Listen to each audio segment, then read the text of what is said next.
Државното музичко училиште во Битола годинава слави 70 години од своето основање. Овој јубилеј училиштето ќе го прослави со голем концерт на кој ќе учествуваат голем број музичари, кој ќе се одржи на 19 февруари со почеток во 19 часот во големата сала на Центарот за култура. Концертот е поделен на два дела. Во првиот дел на сцената ќе настапат над 100 хористи, над 60 оркестранти и 4 солисти, кои ќе го изведат четвртиот став од деветата симфонија на Бетовен.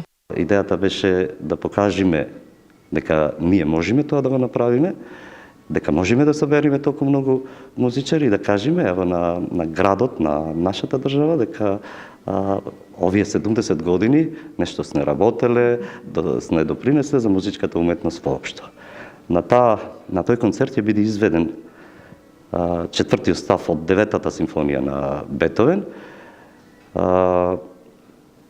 Би ги спомнал ево позначајните учесници, односно солистите и диригентот. Диригент ќе биде Сашо Татарчевски, наш ученик.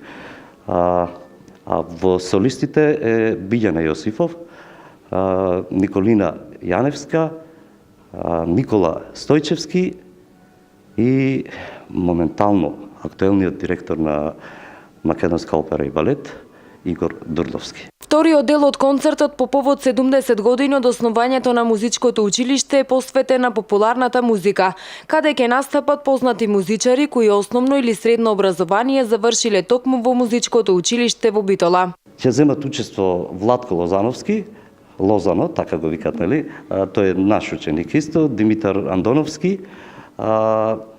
Го замоливме Кире Костов, кој е исто наш ученик, овде има матурирано, да ни остапи партитура за оркестарот да изведиме Тајно моја од Тоше Проевски, а та композиција ќе ја отпее исто наш ученик, овој сега што победи на аудицијата за проектот на МОБ за Тоше Проевски.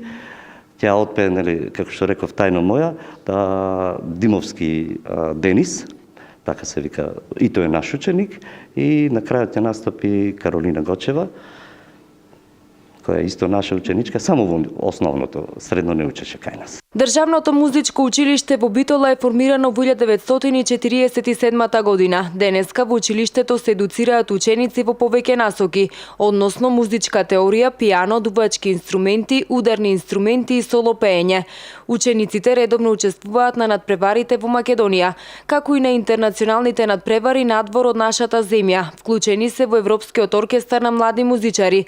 Редовно настапуваат на концерти со Македонската филхармонија, како и многу други оркестри.